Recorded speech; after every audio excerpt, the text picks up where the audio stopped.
And finally, it's almost 1 year since the death of South African jazz musician Hugh Masekela. It's astonishing to think it's a year ago now. The 78-year-old passed away last January after a battle with prostate cancer. We now look back at the life of the legend.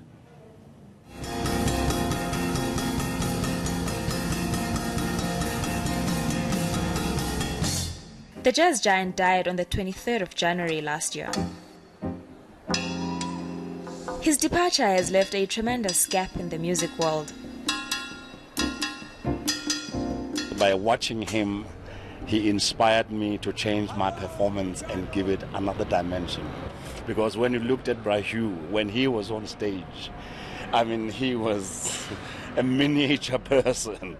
But when he was on stage, he was double that size. Born in Witbank in 1939, Masekela honed in on his signature Afro-jazz sound after joining the Todd Machikiza Opera at the tender age of 14. I was bewitched with music when I was born.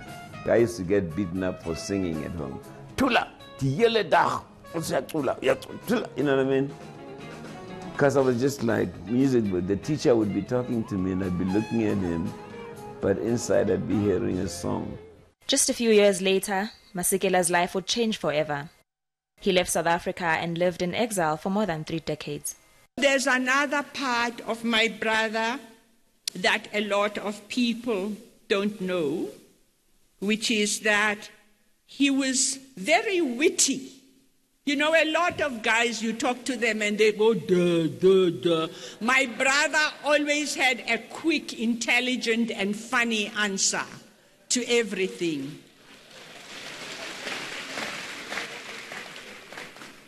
And I think that's why I don't have a husband. I haven't found somebody that witty. Masekela returned home shortly before the dawn of democracy after the unbanning of the ANC and the release of Nelson Mandela. We are probably the only country that ever got its freedom with music as a major catalyst. And it was music that really got the world mad at the apartheid government. Hugh opened his own studio and record label, House of Masekela, at the age of 75. His final album, No Borders, picked up a summer in the Best Adult Contemporary category back in 2017. In terms of Hugh, I think, his achievements speak for themselves. The fact that he was so influential as a Pan-Africanist across the continent, Ghana, Botswana, his role in the struggle, his success as a musician, having a hit record in the late 60s in the US. Yo, mama,